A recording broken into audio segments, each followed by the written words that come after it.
حضرت سیدنا ابو محمد احمد بن حسن رحمت اللہ تعالی علیہ نے فرمایا، پہلے زمانے میں لوگوں کے باہمی معاملات کا تعلق دین سے تھا، حتیٰ کہ دین کمزور ہو گیا۔ دوسرے زمانے میں لوگ وفا کے ذریعے معاملات طے کرتے تھے، حتیٰ کہ وفا ختم ہو گئی۔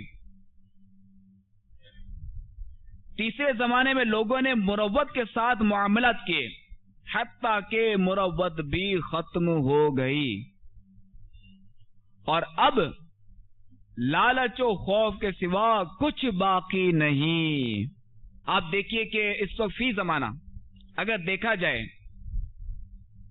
تو دوستی کی وجہ لالچ ہوتی ہے، تقریباً وجہ لالچ ہوتی ہے یا پھر خوف ہوتا ہے۔ یعنی یوں سمجھے کہ مالدار سے اگر دوستی کی جائے تو اس کی وجہ لالچ ہوتی ہے،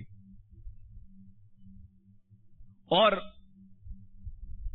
مالدار سے یا کوئی ایسا شخص ہوتا ہے کہ جو رعب و دبدبا کا مالک ہے یا وہ اثر و رسوخ رکھتا ہے، تو اس سے دوستی کی وجہ خوف ہوتا ہے۔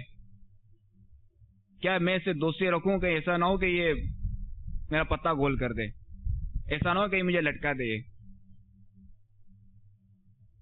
یا اور کوئی خوف بھی ہوتا ہے کہ یار ایسا نہ ہو کہ میں اسے دوستی نہ کروں تو پھر کچھ معاملات ہو جائیں، یا گھر والے ناراض ہوں یا رشتہ دار ناراض ہوں۔